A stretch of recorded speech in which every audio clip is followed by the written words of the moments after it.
Davant d'una situació de crisi inflacionista, la preocupació és màxima. Tots i totes estem preocupats sobre com aniran evolucionant els preus dels béns i serveis. Per tant, la inflació s'ha convertit en un aspecte molt important de les nostres vides. Però sabem realment què és la inflació? Sabem com es produeix esta, quines són les causes que la provoquen i, sobretot, quins són els efectes que pot tenir la inflació sobre les nostres vides? Anem a explicar-ho. Què és la inflació? La inflació és la pujada continuada i generalitzada al llarg del temps dels preus dels béns i serveis. La inflació es produeix quan els preus dels béns i serveis es disparen, i es disparen durant un període determinat de temps. És el que s'anomena l'augment del cost de la vida. O dir d'una manera més senzilla, tot cada vegada està més car. Però, per què es produeix la inflació? Quines són les causes que provoquen la inflació? Bàsicament, el que passa és que hi ha un desequilibri entre l'oferta i la demanda. Dit d'una altra manera, la demanda de béns i serveis és molt superior a l'oferta i això fa que els preus se disparen. Però per què es produeix un increment de la demanda?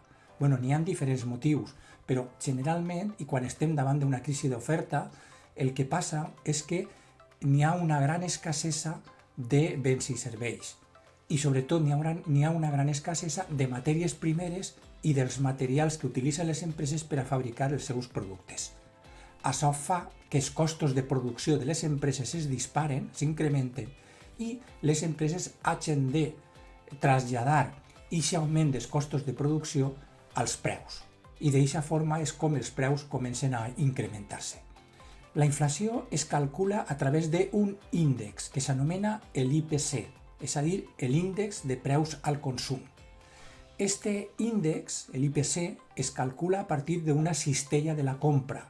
Està formada per un conjunt de béns i serveis i el que es fa és calcular periòdicament els preus d'aquests béns i serveis i d'aquesta manera és com calculem la inflació. Hi ha dos tipus d'inflació. La inflació o l'índex general, que és la que mesura la totalitat d'aquesta cistella de la compra, però també existeix el que s'anomena la inflació subjacent, que és aquella que es calcula descomptant els preus de l'energia i els preus dels productes alimenticis no elaborats, com puguen ser, per exemple, les fruites i verdures. La inflació subjacent és molt més exacta i mesura millor l'evolució dels preus o de la inflació. Per què? Perquè és menys volàtil, és menys erràtica, ja que els costos de l'energia solen ser molt variables, solen canviar contínuament. Per tant, la inflació subjacent és la que millor mesura quines són les tendències que es van a produir en els preus dels béns i els serveis. Quan tenim una inflació subjacent alta o molt pròxima a la inflació general, això és realment preocupant perquè significa que l'evolució de la inflació va a continuar durant un període llarg de temps. Què es pot fer per a controlar l'evolució dels preus? Si bàsicament el problema de la inflació és un desequilibri entre oferta i demanda, és a dir, es produeix quan la demanda és molt superior a l'oferta, el que hi ha que fer per a controlar la inflació és tractar de reduir la demanda. Què es pot fer per a controlar els preus? N'hi ha diferents tipus de polítiques, però la més habitual és la de la política monetària que consisteix en incrementar els tipus d'interès, que és el que fa el Banc Central Europeu.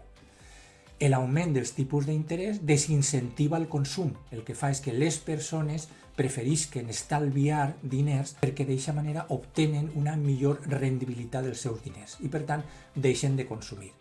També existeixen el que s'anomenen les polítiques restrictives de caràcter fiscal, que el que busquen és reduir la renda per a que d'aquesta manera els consumidors tenen menys diners per a poder comprar. I per últim, quins són els efectes més importants que provoca una situació d'inflació? Bàsicament, la pèrdua de poder adquisitiu. Pensem en un exemple molt senzill. Si la inflació es situa en un 7% i el salari mitjà està en un 3%, això significa que es produeix una pèrdua de poder adquisitiu del 4%. És a dir, el que estem fent és restar-li a la inflació el salari mitjà. Com calcular el salari mitjà? Bueno, pues el que se fa és fer un càlcul sobre el conjunt dels salaris de les persones treballadores i se calcula la mitjana. Davant d'una situació de crisi inflacionista, la única solució que tenim com a consumidors és tractar de controlar i de reduir les nostres compres.